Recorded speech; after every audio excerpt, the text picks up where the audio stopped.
Welcome back to Active Minds Podcast, where we explore life, business, etc. through the lens of people who are paving their own lane. Today, we're going to have a little fun. We're going to be talking about building tomorrow today. We're joined by Orlando Miller, a guy who's basically looked at every single city he's ventured into as the building blocks, a walking, talking ATM. I'm joined today by Danny, of course, our co-host. I'm Catriel C. Sarfati. We're going to have a little fun with this one. I'm a little biased because I've been in real estate for so long. Yeah. We're going to definitely get into it right the hell away. NIMBYs. And we're going to go right for it, man. Why beat around the bush? So if you've never heard the term, NIMBYs is not in my backyard. It's a lot of social activism that started off like unions with a very pure heart, with good intentions, and eventually turned into, we can't build something because, you know, somebody's mother was an underwater basket weaver, and now we need to declare it a historic district. So you're operating out of many cities. Yes. You're right now in Philly, Pennsylvania. Pennsylvania. A few. And they kind of just declared martial law on Airbnbs over there. Yeah. A lot of legality regulations that came into place. Why is that? I don't know. You know, they were operating for many, many years without the regulations, but I think a lot of it came into place for regulation of specific areas where people reside, and they don't like, you know, Airbnbs because a lot of the times these places are row homes. Okay, so there can be noise disturbances on each side.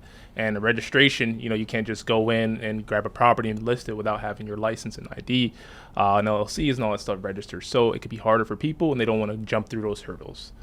And prior, obviously, to, you know, things happening with Airbnb or VRBOs, you could just throw something up. And you didn't need anything, no regulations, no legality, no nothing. So it's just like, hey, we'll throw everything up and we'll operate. And again, some people don't know how to operate. So how are you dealing with that? How are you staying afloat in this economy, with this situation now? What do you? Right now, just by being a good operator.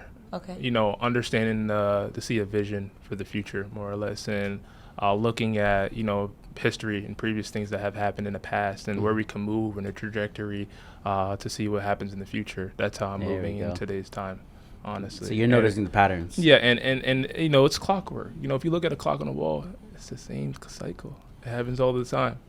You know, so it's very important to understand that. I feel like you might already have an answer to this. If we're looking at what's happening right now, specifically real estate wise, Airbnb is enrolled into that. Yeah. What's the last time you saw this happening? Oh, me personally, might have been before my time. Really? Yeah, maybe, but 08, around there, things plummeting. Not as hard though, because I think we had obviously a significant spike. Egos were, you know, heightened, especially here in South Florida. You know, a lot of people from New York came here for numerous reasons, and that spiked a lot of things up. There's not a lot of supply and a whole bunch of demand, and it's hard to keep up with that right now at this period of time. But you know, with the shifts and all the stuff that's going on, what I'm personally seeing is things softening up a lot. So that's good. That's good and it's market a good thing, right? And not a full, like a clock. I already said that, you know, just like a clock, you know, it happens all the time. You know, so there's definitely going to be a correction. There's going to be a softening in prices, as we can see. I'm softening up my prices on homes we purchased personally. Are you okay? And you just have to move with the cycle. You know what I mean? But it's about when you get in, timing is everything. And when to get out and not be greedy and enjoy it. What's an example of some time that something didn't work out the way you planned it to, and how did you deal with that when it kind of comes to a listing or what have you? Things, for me personally, everybody's, you know, experience is a lot different, but sometimes things don't work out when you're scaling significantly fast and running at a fast rate. True. And sometimes you can crash and burn when you're running fast. Amen. So that's why it's very important to sometimes slow down, because less sometimes is more. But do you have a specific example of it that you could share with us? Or Yeah. I mean, scaling fast, taking on a lot of stuff. Example, we actually purchased one of our first homes in January. A very large home, 10,000 square foot home. Nice. 8 bedrooms, foreclosed house in a luxury development neighborhood. It's very, very nice. Texas? Arizona. Oh, close. I'm married to Arizona here, Philly. I've been in all over the states, but Arizona, and that house was a lot more work than I expected. Okay. You know, and of course you always have to over budget, but when you're dealing with luxury real estate, The bigger the house, the bigger the problems, you know. and that's what happens. So sometimes when you're scaling up and something could be a lot more than you expect, it can halt other areas of your business. So preparing yourself for scaling up. Yeah. What does that look like for you? What is that process for you? For me now, what it looks like is actually gathering information from other people that have already done it. Okay. And learn from them.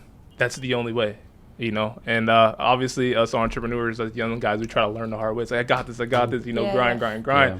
But sometimes you need to take Pride a is deep breath. expensive, though. Yeah, Yeah. exactly. So sometimes you really need to, hey, let me get a bird's eye view from someone else that can see exactly where this clock is going. Totally understand if you don't want to name the person, or the people, but I'm guessing you did come across eventually someone to like watch and learn from. Mm-hmm. What was that like? Like, take us back to that timeline.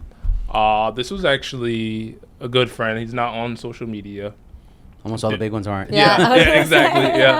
Yeah, big in development here in South Florida specifically, and again, coached me on specific things to look out for, you know, and how to scale, and when to get into deals, when to get out of deals, you know, and expect the unexpected as always, and that has really helped me significantly in my career. What are those certain things to our viewers and people who are trying to get into what you're doing? What are those certain things to look out for? Certain things. I would say really understanding, depending on which side of the business you are, because I'm on the buying and arbitrage side, right? Mm-hmm. And really understanding the way contracts need to look, really understanding your numbers, you know, and also understanding not every yes is a good way to go.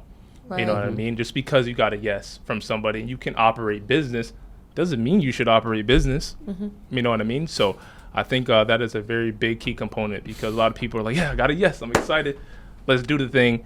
And they get in to the game and they fumble, you know, within that playing field. And I think it's very important to be able to analyze it and see it for what it is. And if it's risky, don't always take the risk, because again, not every yes is meant to be for you. Right. You know? And with everything going on now with, you know, for example, my building doesn't allow Airbnb. There's so much of this now, and especially here. We actually filmed an episode with Mr. Airbnb, and I was tested to go implement what he does. And a lot of the cold calls that I got, they were like, just hung up the phone. They're like, my building doesn't allow that. How do you deal with that? Because it's intimidating. I was like, man, okay, like now I don't want to call anyone else. No, and most definitely. And I had a great conversation with a friend that does that stuff. I'm on a different side of things. I do luxury real estate in short-term stays. So I deal with very large homes, and that's all we acquire. Anywhere from 5 to 8 bedroom homes. So I'm not calling up an office to get like, hey, can I corporate lease your property? And my business wants to operate out of here and things of that nature. So I have more open-minded individuals when dealing with these type of homeowners that, you know, may see that, hey, this could be interesting. And I've been super blessed to have individuals and homeowners allow me to have the opportunity to take on these properties from them, pay these extreme high rents. You know what I mean? Well, with like good you return. as a tenant. Yeah, with extreme high rents. But again, most of these people that are living in these $3 to $6 million homes are business operators as well. So they understand. You know what I mean? They understand, especially when you're a young guy and you're scaling and growing. They want to see you win too. Right. So it's targeting the right. They want to see you win. They like what you're doing. Especially with me, I found that a lot of my homeowners, they own very large companies, and they want to see me win, and they tell me. So it's targeting the right client with minimal risks. Yes. Got it. Yeah, that part right there is so overlooked and underutilized. When you said, you know, they want to see you win, and crabs in a bucket is something we've talked about before here. Absolutely. When you're operating with people at your level below, even though it feels fucked up saying levels, the reality of it is that's where the crabs in a bucket exist. Every single time you climb that socioeconomic ladder or the layer cake of it all, you notice a lot of difference in how people treat you and even what they want to invest in you. Exactly. Yeah, because like I hit a few glass ceilings in real estate in New York, and then I really quickly, when I shifted from doing like managing director, for example, to development director, holy shit, the treatment was like night and fucking day. I'm like, oh shit, I should have been here the whole time. Exactly. Yeah, they get invited out. They start putting you on to things. Oh, absolutely. Bringing you into different rooms. That was them at one point. Exactly. You know? that was them, and that's the goal. You know, It's funny too, because like you, especially now when we look at the state of the country, really, you got a lot of stuff from like race, creed, backgrounds, ethnicity, everything. And I know actually got yelled at the other day when I said this at a dinner, but I'm like, I noticed that the higher I was playing in the socioeconomic circle, the less those things mattered. My background, ethnicity, any of that stuff. They didn't it doesn't care. because we were all playing the same game. Yes, Right. we're focused We're more all on in the chess, same field. less on who's sitting here, who's Exactly. That was very interesting. Have you noticed the same thing? Absolutely. You know, it's and obviously, you know, I like this analogy. If there's two, you know, billionaires, right, and one's black, one's white, you think they're thinking of race? Yeah. They, you know what I mean? Yeah. They're looking know? at you like you're stupid for even bringing it up. Yeah. Yeah. They're playing the same game. You know, they both work very hard. What was the turning point in your life in which you started this venture? What was the turning point for you? The turning point for me was when I acquired my first house. Now, a lot of people don't know the backstory, but prior to all of this, I was all the houses and stuff like that. I was doing a lot of apartments. Okay, I was working in a warehouse, you know, picking boxes, and stumbled upon Airbnb and VRBO upon on vacation. So I was on vacation, found Airbnb. A girl told me that, hey, you can make money on this, and I was like, how? Like, how do you do this? Because I booked her place. It was like $500 for 2 nights, you know, and I'm on vacation coming from Pennsylvania. And she was like, hey, maybe you can actually get an apartment upstairs. And I didn't know there was legality regulation, especially here in Miami. The fines were $25K. Yeah, I don't know if crazy. they changed and things of that nature. So there was a multitude of things. So I just took the risk. I said, hey, let me save up some money. Came back down, got that specific apartment. And I was Nice. that night I listed it. Mind you, I didn't know how to operate the systems of, you know, the online presence. I didn't know what I was doing. I didn't know anything about staging. So from there, that night we had like 25K in booking requests and inquiries. I was Wow. like, okay, this is working. Mind you, I'm in a something. warehouse. Imagine being in a warehouse. Okay, so you're like, okay, this is the window on how I'm actually gonna navigate through this.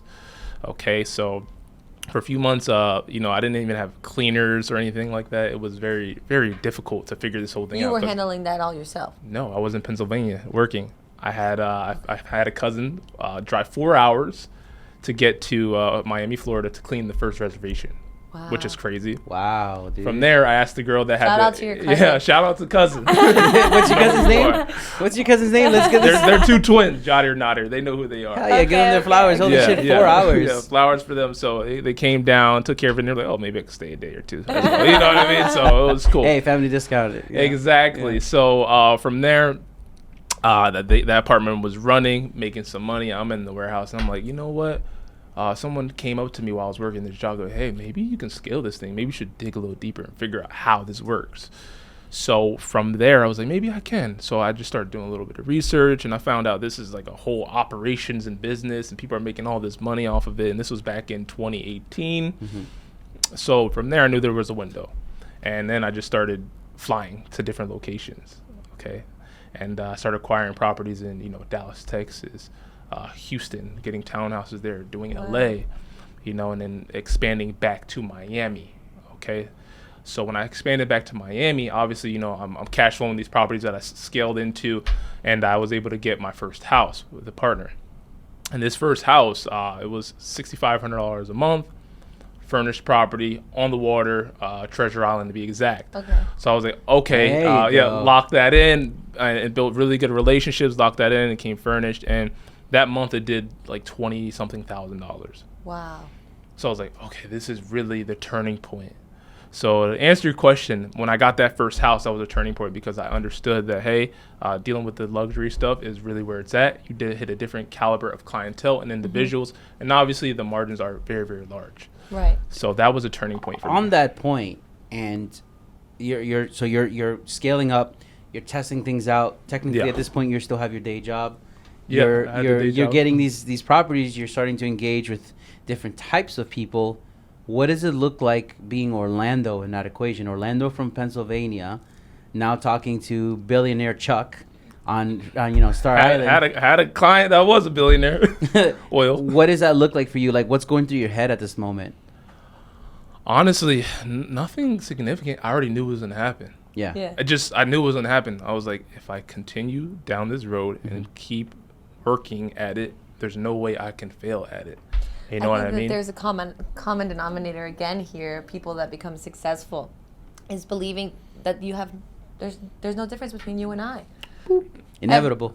It's, you know. There isn't. Other people on the outside are like, oh my God, this is like, you know, rock star, this is amazing, this is so cool. You can do the same exact thing. When you operate from fear and you operate from a place of I am less than, people are going to perceive that.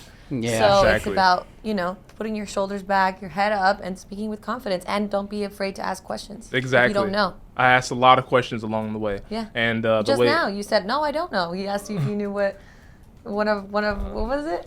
One of the NIMBYs. questions. NIMBYs. Yeah. And I you were don't like, know. no, I don't know. But if had you said yes, you probably wouldn't have learned. Yeah, exactly. That's a superpower, though. Just being like, I don't know. No, I have no idea. I'm asking questions all day, Yeah. every day. So for any of you viewers out there, just be sure to ask questions. It's your, Hell yeah. it's your way to it. You The know? ROI on better Closed questions. mouths don't ever get fed. Ooh, Just know that. I like They that. don't ever get fed. Amen. Amen. So, what's some advice you'd give to your younger self now, with the knowledge that you have now? Start earlier. Okay.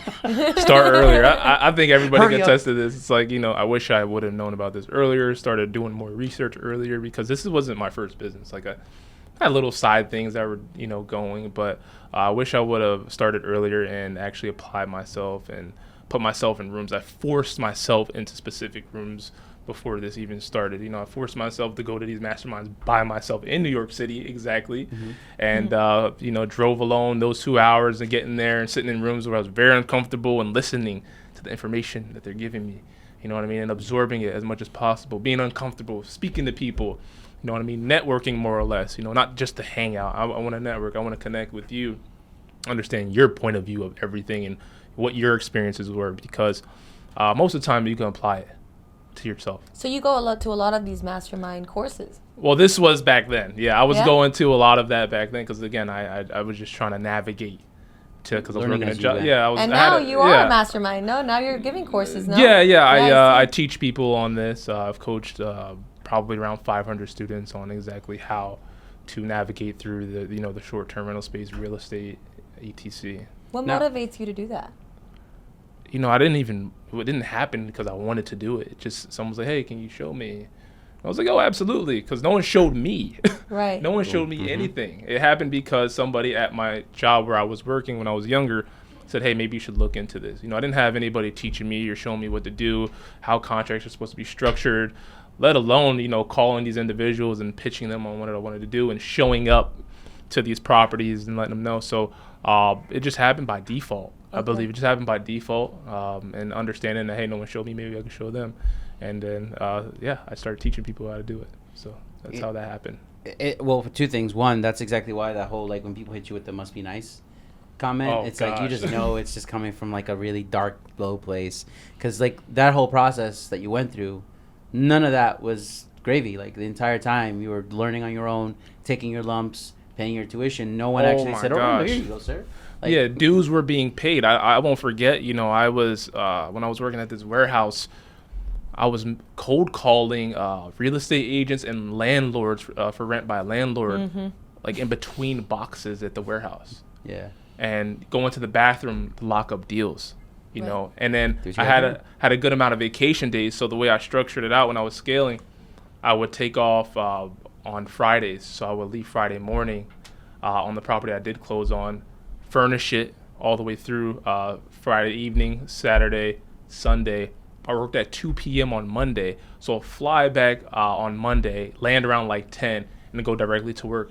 Wow, you see that? That's called Grind. grind. Full grind. And Hustle. that is So- reason 1,036,000, whatever the fuck, of why you don't shit on a 9 to 5, and why it's okay to have your 9 to 5 cover your Absolutely. overhead, and just build off of that. I found that's gonna be the foundation, because like for a little bit, hustle porn took over. Hustle porn had people quitting their jobs and like grinding it out, and it's like you look, it's just stupid. You're Yeah, stupid. you need Yeah. something consistent. Yeah, There's no substance to that. Like, Yeah. that is what is paying for things. That's what got me into the game. So Right. why would I get rid of it? You know what I mean? For the time being, there's this whole culture of, hey, you know, you need to quit your job and, Yeah. you know, go all in. How are you going all in with no money? Yeah. or unless you have an investor that comes on board and believes in you, absolutely, that's phenomenal. But it's okay to have the job until that side thing takes over, and Yeah. that is your main bread and butter. When did that happen for you? When did it take over? When did you finally be like, okay, I can do this only now? When I got that first house. Okay, that Yeah, helps. once that month came in, I was like, oh yeah, I'm out. I actually went back and I was like, I'm leaving. And the next day I moved down to Florida. Amazing. Completely. And how are you liking it down here? Love it. I can't complain. You know, years prior I did live in Florida, but this is home for sure. Do you think that with this current, pricing, you think it's going to drop soon, or where do you see it going? You see it dropping already, you said. Yeah, prices are softening up, Okay. which is a really good thing. It's Yeah. not a bad thing. So I think quarter one, it's just my, outlook on things. I think quarter one is where things are going to get really interesting in a good way. Okay. And a lot of people are going to start buying a little bit more just based on the interest rates. Things are crazy right now. Banks are, hiking up interest rates. Election time will have a softening up in interest rates. But quarter one of next year, we should be looking in good shape. But yeah, prices are dropping significantly. Egos may be getting hurt from some homeowners, because maybe they didn't sell in, December or January. Nah, these people were bleeding people dry though. Like, Yeah. abusive. Like 800,000 in Hialeah. Like what? Yeah, the it fuck? doesn't make no. sense. What It are you doesn't make doing? sense. So The price gouging. yeah, Insane. so it's definitely time for things to soften up, and that's exactly what is happening now. Price cuts of 200,000, 300,000, 400,000. Yeah. It's going to happen. Now, will it drop significantly lower than that? I don't think so. No. But it won't be anywhere near to where it was before and how people were bidding on homes and the lines out the door. That's not going to happen. Did that That's affect ridiculous. you a lot with the way Well, the yeah, prices went up? absolutely, because think about it. If you're bidding on these homes, you know what I mean, and you got people offering $1 million over asking, you know what I mean, or a few $100,000 over asking, that's hard to bid with. And if you're investing in the real estate, you're playing a long game. We're playing Yeah. for keeps. You We're know what I talking mean? about cap rates. So yeah. You So know, we're playing for keeps. depreciation. So it's very important to get in low, so high. So Yeah. that Exactly. Yeah. You buy land and sell apartments. Yeah, it's very simple. So that's my was outlook tough, on it. huh? Yeah, it's tough. It's tough. Yeah. So we don't like to compete with that stuff. There's someone that I looked up to for so many fucking years. I still do. Carl Icahn. I don't know if you've ever heard of him. Carl Icahn. I've Yeah, never heard of He him. calls himself an activist. Basically, his whole spiel was like he was a corporate raider. He would come into boardrooms, Mhm. take over companies, etc. But for moments like this, he's been quoted many times saying Yeah. that fools rush in where angels fear tread. And right now, with this market softening, there's we're going to see a lot of fools rushing in. Oh, yeah. But you've been around the block enough to know this is not the time to No. just fuck it, let's go. There's no time to Yeah. roll the dice. Especially if you're, investing. And this is why I'm grateful to have the people in my corners that have lived this before Mhm. and are able to tell me exactly, what to do more or less. So, Yeah. I was looking at some properties a few months ago, and I was like, oh, maybe this. He's like, wait. There you go. said- See? There you he go. Said, he said, you always want to rush into stuff. Yeah. Just wait. He said, let the clock turn. There we Don't go. So worry, it's important it's if coming. if you're listening to have people that you can have these conversations with. Look for mentors. Yeah. How did you meet your mentors? Where would you tell our audience that they can meet people? These mastermind classes or? It wasn't, for me, it wasn't mastermind classes. Okay. Now, I think there is, laws in the universe in the quantum realm, more or less. And if you continue on your journey and you're working towards something, you're going to run into people along the way. Okay? Mhm. Law of And- attraction. Exactly. You're going to run into people along the way. You may not have the answer. And if you're looking for the answer, it doesn't always come. You know what I mean? If you're always looking, it's going to come. So understand those laws. So the way I met the individuals I have met, where they were neighboring properties to one of my Airbnbs. Okay. So I was like, oh, live in a very large, nice house. Yeah. What do you do? Real estate. I'm like, oh, me too. So that's how that happened. And of course, going out, meeting people, I meet other individuals. But yes, that's how So that learning happened by for me. doing. Yeah, learning by doing. As long as you keep doing, you're going to Yeah. run into people along Staying the way. in your lane, staying focused. Yes, absolutely. Whoa. Wait. If you're watching this and enjoying it, press pause for a second. Go to activemindsclub.com. Again, activemindsclub.com. Here you will have membership access to our exclusive networking events as well as behind the scene access to our guests where you yourself can ask them questions. Not to mention, at these events and in the community, you're going to have access to the very mentors that are here sitting with us, as well as many, many more that are doing cool things in stocks, marketing, cars, real estate, where we're going to have you have access to education, insights, how-tos, all things that you can apply to your life and business. Something that I started to ask before, but now you kind of helped me formulate the question in a different way, which is, as you're playing different games now. You're no longer playing the status game, i.e. you're not doing the clout chasing. None of You're that. just focusing on the work. You're learning by doing. You're being, via osmosis, being exposed to different individuals that, and I agree with you, that through my experiences, those are the people that end up wanting to see you win because they see themselves in you. When it comes to that, like, imposter syndrome, have you ever faced it? And if you, yes, let's start there. Have you ever faced imposter syndrome? No. Okay. Not really. Why do you think you haven't faced imposter syndrome? Obviously, you know the numbers game, but for a second, let's step back and pretend you were talking to Sebas or something like that, and they're like, "I have imposter syndrome." Why do you think that is? I think I just know what I want. Mm-hmm. Yeah. I think I'm just very, very clear on what I want, and I'm very observant of others. You know, I see what they're doing, and I know of these individuals, and sometimes it's not always for them. They're doing it for others.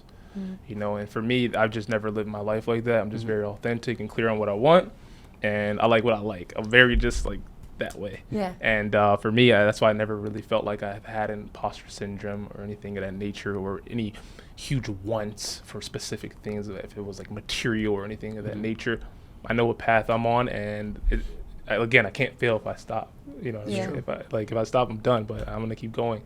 So I just never felt that as if I had imposter syndrome. I've 'Cause I'm definitely very noticed clear a on what I want. correlation between, like you just said, I know what I want. It's inevitable. It's a numbers game. That brings me to the observation, basically. Imposter syndrome, confidence, and respect building. The people that are more focused on the game, the doing, the execution, it's not that they don't have time for the other stuff. It's just that it's a byproduct. Your confidence gets boosted by your results. Yes. Your self-esteem and everything, it's by your doing. So every single new win is just like, see, I can. Yeah, and it's just reassurance. I mean, you know? it sounds simple when we say it like that. Yeah, but it just. But there's $1 billion industry built just Absolutely. around building your self-esteem, your confidence, yada, yada, yada, yada. Like, What does your self-care routine look like? Oh wow, I like that question. For me, the gym. The gym. It sounds so like weird, but I love the gym. That's just like Yeah. my thing. I like working out, and I like helping other people, and I like pushing the needle forward for myself and the people around me. I think that's really what my self-care is. The gym. Do you work out in the morning or in the afternoon? The morning. Morning. Morning. Sebas Okay. knows. Well, early in the morning. why? Are you okay? You look. It's you the way like, you. It's the way you start. don't worry about it, man. Yeah, so I'm that's my routine, just working out. That's me, and everybody has their own outlets, you know, but Yeah. that's mine. Did you find yourself problem solving while you're at the gym? No, No, not probably really. just releasing, right? Yeah, I'm just like releasing, you know what I mean, and that's the way I operate. Nice. You know. So it's like a de-stress Yeah, sort of moment for yeah, you. it can be because again, dealing with so much when you scale. You know, you're dealing with heavy bills. You're dealing with Yeah. crazy things shifting in the markets. You know, there's a lot to deal with. So yes, I do need the gym. I need to. You've release used some the stress. word scale a few times, several. What does that word mean to you? Scaling. Push a needle forward, adding. Okay. Well, for me, it's adding to the portfolio. All right. You know what I mean? That's really what it is. You know, or just growing your business, because everybody goes through growing pains. You know what I mean? And it's necessary. It's going to happen, but you just need to know how to do it correctly. Is there a recent growing pain that you overcame? A few, yeah. I mean, I kind of explained to you earlier on in the podcast about purchase of the first home, and mine was your first luxury house that you purchased, and there was a lot more than you expected, you know, and that was definitely a huge hurdle to jump over, you know, and and I learned a lot about myself in the process of it. What was the biggest lesson you learned in that besides, getting your head in over your head? What was the personal lesson that you learned from that? Personal lesson is not always what you think it is. Yeah. You know what I mean? And also how to navigate through stress. Okay. And understanding how to really hone in on, that pressure. And it's okay. Do you take time? Like, let's say you're super overwhelmed, do you ever just take time to decompress, or do you just keep going? What's your... I just work out. You just work out. I just work out. That's That's my decompressing. meditation. Yeah, but I also I know if you understand, if you study success, right? There's a process before anything goes significantly right in a huge like way. Things are always going to unfold and crumble. Yeah. That's the test to tell you It's that if pressure you point, yeah. if you're meant for this or not. It's your test. You know what I mean? Yeah. So it's all a test, and then that's just it's going to happen all the way through. And you you're know? gonna have to keep learning that lesson until you learn it. Yeah, exactly. You know, so and a then lot you'll of be people ready quit. to level up. Yeah, you Yeah. level up, and then you're at the bottom of the next level, and you continue on. That's the you know? fun part right there, where you're at Yeah. the bottom of the next level. Yeah. You're like, oh shit. It's it like, goes wow, we up. got a lot to go, so Goes a lot higher. more to go. So I love it. I'm enjoying every bit of it. You know, it's a full bless, man. process. You know, you can't knock all your L's, and obviously love your wins too. But Yeah. you know, hone in on those losses and understand them, and yeah, I think it's amazing. What's the end goal for you? Where do you want to be in like 10 years? Oh wow. I think right now my goal in 10 years is obviously scale the real estate portfolio, because it's not just Airbnb. You know, we're buying, we're fixing, flipping, stuff like that. Scaling that portfolio, and also buying businesses as well, and scaling those as well, and selling those. You Hell know, yeah. and that Next exit's coming up. exactly. You know, understanding the scalability, what kind of exit, the strategy, the long-term plan, the 3 to 5 year plan, and also what kind of business we could purchase or create that we can potentially help, you know, the world more or less, and also, you know, individuals as well. True. So, We're hearing this a very lot. A important. lot of people that are successful are not only looking out for themselves. You guys are looking out for the betterment of the community, of Yeah, the but world. everything, you know, everything. Yeah. There's tons of needs here. So. Yeah, if you don't take care of the ecosystem, then it kind of just all goes to shit. You know, like that's Yeah. because everything you're putting out there obviously has a ripple effect. Absolutely. You know, like and it's kind of like the whole karma isn't a bitch unless you're one. You know, yeah. If you just keep Absolutely. putting out like toxicity, you know, because that's a new phrase these days. But like, if you keep putting out bad business, oh my god, you just ruin the ecosystem. Yeah. Yeah. And after a while, you have nothing to live off of it. after a So while. don't only look Absolutely. out for yourself. See if you can bring the team with you. If you can't, leave them aside. But if you can, Exactly. Exactly. Exactly. When it comes to right now where things are going, because you brought up the 10 years, it actually reminded me of the original thing that we wanted to get in with you, which was the next 2 to 3 years. Obviously, everyone and their mother is putting out their predictions. Some are right, some are Absolutely. way off. What are you seeing? Let's start simple. The next 2 years. And real estate? Yeah, or just generally speaking, the economy, because obviously those are interchangeable. Yeah, I mean, real estate wise, things are, especially Miami here in South Florida, they only build up. And there's tons of, you know, hedge funds coming here, tons of people from New York. So I think, you know, here it's going to be very, very big. A lot of scalability here. Prices are going to continue to go up. I keep seeing Miami like yeah. Monaco. Yeah, it's just we have. I wouldn't even call this like United States. Just Yeah. it's a little hub island, and it's just growing rapidly. Now you're a local. Now I Don't know move. you're Yeah, a local. like I've been here for. please don't move here. Now I know you're a local. Stay home, everybody, please. So yeah, I think here specifically, it's just one of a kind. Yeah. We're gonna keep growing significantly. As far as the economy, I just really don't know. I don't know. Thank you for saying that. I don't That's the most know. You know honest thing you can say. what's happening. You know, don't know. We'll see. We'll adapt with time, and like I always say, time reveals all. You Yeah. know? So you just need to adjust accordingly, and move with the flow of the ocean, more or less. So Hell yeah, be water. yeah, Energy flows where intention goes. exactly.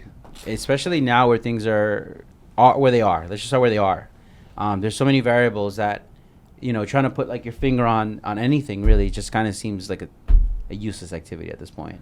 No, you 'Cause, can't. like, I mean, we the- just had COVID. Yeah, from 2016 to now, right? It's just, dude, it's been like this weird ass time. Everything that's right is wrong, and vice versa. You're not lying. This is the truth. You know, Yeah. everything was unexpected. And I can always say, you know, expect the unexpected. You know, it's not that you have to have a bad outlook or a negative, but that's just the true nature of things. It happens. You know, Yeah. expect the unexpected. That's true. And I really like that phrase, because for me, it's helped me out a lot. And you know, it's not always gonna be a straight path. You know, it's not. Yeah, you seem That's just the very truth. cool as a cucumber. Yeah, I'm cool with it. You know, I'm riding the wave. You know, have a little detour, but it's still the same path. You know, Yeah. you're It still is, gonna yeah. have the same path, but I mean, expect the unexpected. Yeah, it does sound like you're like the embodiment of the practice of like you're fixed on your goal, but just how you get there, it's like Yeah, we'll see. Yeah, because there's gonna be things that happen, that interrupt that specific thing. Yeah, whether especially it's living here. I'm pretty sure I'm you're living used to here, whether it's life or whatever it may be, it's gonna happen because things happen. It's the nature of the world. What's the greatest difference between your hometown, would you say, and here in Miami? Well, where I'm from, some people call it the boonies, some people Yeah. call it the cornfields. There's a big shift. It's a little bit different as oh wow, let's not get started on that. That's for Active Minds on the rocks. That's a conversation around the rocks. Oh no, it's all good. Oh, Wow, man. but for me, it's just a big difference. Like there's a lot of motivation here for True. some people. A lot of growth and opportunities to connect with individuals that have a like of mind. Where I'm from, it's just very closed off, nested. It's very suburban. White picket fence type of Right. living, and that's okay. For some Comfortable people. living. It's comfortable living, Right. and some people are extremely happy living that specific way. Me, that's just not my vibe. You know what I mean? I'm reaching heights, but to answer your question, it's just very different. Yeah. It's More open-minded, would you say? yeah, it's open-minded, but it's very, very different. It's completely different. So I mean, Miami does have a lot to offer, and that's how I know you're local now, because But you're again, like, dude, don't it's a come. whole other country here. Like very frequently, you'll see people from like, no, I'm not from Florida, I'm from Miami. yeah, but It's from very common. Miami, because you go outside of here, it's not the same. Go outside. Dude, I with Port St. Lucie. I like ran. I'm like, oh no. You're like, what is this? Yeah. Yes. I went to Melbourne, Florida, and I just was like, this doesn't feel right. it felt so Precaution. country. I was like, what's going on here? Yeah. So it's definitely a little bit Do different. you feel like it's easier to monetize off people like that, though? Out there, Yeah, that way. yeah. With us being That's an based here, interesting question. I love that question, and I will tell you guys this. I think there's gift in that because people have inspirations and the way they want to live their life, and people take maybe one vacation a year. The average individual, we live technically on vacation. We have the beach, we have good water, good weather. So people that see the way you live, that draws them in. You know what I mean? And it's a sense of motivation for them. Now, what they do with that, whether you're selling a product or whatever it may be, is on them. You know what I mean? Because they have to be the ones willing to do the work. But you can definitely monetize the way you live, more or less, especially here, I would say. The way you live here, you can monetize it to the fullest. Okay. Good to know. Absolutely. That is true. I mean, that's why I've jokingly said you can rent anything here. Anything. Rent anything? Oh. You can rent I a thought you family here, started off dude. renting everything. Dude, you can rent a family here. Yeah, you can. Yeah, a wife and kids. Yeah. Guys. For events. Literally, for events, he'll have shoots. like a wife and kids show up with him, and they'll be like, oh my God, he's a family man. Yeah. Yeah, dude, anything. Cars, House. houses, watches, de todo, everything. How Yeah. much is the first one? The family? Yeah. I believe it was like 15 for the wife, This is 5 per I'm kid. I'm not in the part of it. That's crazy. Bro, that's not a conversation. But yeah, no, this is a city that definitely figured out a hustle for anything and everything. Absolutely. Yeah. I agree. It's crazy. Yeah, But, like hey. even for like restaurants reservations, like we have no room. All of a sudden, you slip them 100. There's always a table. Yeah. You know the whole. Yeah, nine, they set so it up. Don't worry, we put it together. Everybody's bribable. You're like, Yeah. oh my God, it's a funny city. So, as we wrap things up, is there something that you're just so proud of and you want to share with everyone and celebrate? From like, am I proud of just me? Both, more or the last less? 12 months, yeah. personal and business, whatever it is. Yeah, I'm just proud that I stuck it out. I think like I said, you can't lose if you keep going. You know Yeah. what I mean? And I'm happy about that. No matter the circumstances of adversity, whatever it may be, if you just keep fighting forward, you cannot lose. There is no way. It's like not possible. And like I said, if you understand the quantum field and the laws of the universe, you're gonna win regardless. Like it's gonna happen by default. So Trust. trust, have some faith in all that you do, and you'll be okay. So as we start to wrap things up here, as you're watching, listening, want to rewind, take some notes. Here are some of the finer points of the things that we went over from the perspective of Orlando. First things first, the past is built on patterns, and people are patterns. Everything rhymes. When we started getting into when's the last time we've seen something like this? Instead of going all the way back, I'll just go to something recent. Last time we saw where it's happening right now in terms of economies and real estate, 85 through 87. Then again, 99 through 2001, and then '08 through 2010. So just look back to those newspaper articles, clippings, articles, whatever you want to call it. Go back and look at what's happening there, and you're going to notice a huge similarity again. And if you wanted to go even further back than that, go back to when they built the first Ford Mustang. That was the last time we saw something like almost identical to where we are today. Then we started going into systems and processes. His entire approach is based on, I know where I want to go. How I'm going to get there is malleable. I can change it. I can mess around with it and make it my own, which actually gets to the fun part, the mentors. Mentors is something that has been monetized because access is what it is, right? But specifically, he is a living embodiment of learning as you're doing, puts you in better rooms, because a lot of times you'll come across someone who's older than you, who's been around the block more times than you, that will see themselves in you. And that does help break glass ceilings. Whether you're in a career or running a business, you want to bust some glass ceilings? I mean, I'm biased when I say this. That's how I busted through them. I just started playing different games. So cloud chasing, also known as status games, only gets you so far, because all it takes is one tweet and that's it. You're canceled. So same thing with politics at work. Canceled. So if you want to get through those glass ceilings, just play different games, which then puts him in a different arena. He's carving out his own niche. He specifically stated the arena of real estate and Airbnb that he likes to work with, which is higher priced properties, bigger properties, estates, etc. So guess what? Anytime they think of that market, Orlando's the guy you go to, and that gives him leverage. So guess what? He's typically the guy that doesn't run around with a bunch of business cards, hang them out at every single networking meeting. He's probably getting a text message. He's sending a text message, and a deal is getting done that way. That's how you give yourself leverage to be able to operate from freedom. You can work from the beach. You can work from your home. It doesn't matter, because you're setting up a reputation for yourself that way. And more than anything, the biggest thing that we'd love for you to take away from Orlando's conversation is you learn by doing. You grow by doing. I know that many times you've heard it said, oh, just get started, whatever. I mean, it sounds so simple, and it might hurt your ego to hear that, but just fucking get started. That's literally the best way to get into any room, any opportunity, and so on. Just wanted to check in with you to make sure that we got what you were sharing with us today. Spot on, man. It's beautiful, man. Danny, any thoughts as we close out? Super grateful to have you today. Thanks for the insights. Thanks for having me. Thank you for being here, man. Appreciate it. I just love. He's just so chill. This is very, very cool nice. as a cucumber. Hell yeah, man. Always. Thank you so much. No, I think it's interesting highlighting what you said at the end, that when you work with higher profile clients, they're not as afraid. And I remember we talked about this before, that it's usually the clients that are renting have the smaller apartments that are the most concerned. So you lower your risk by working with more high profile clients. Yes. Yeah, I agree. It's the truth. Yeah. I'm living it. So.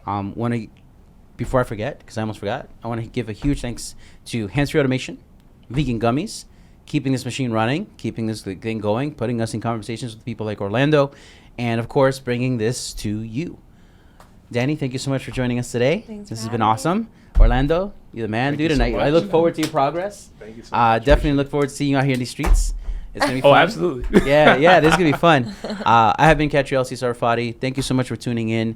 This has been Active Minds Podcast, where we explore and learn through the perspectives of people that are paving their own lane. Please don't forget, move smarter.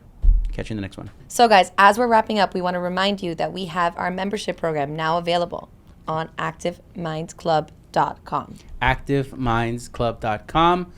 Grab yourself a seat. See you there.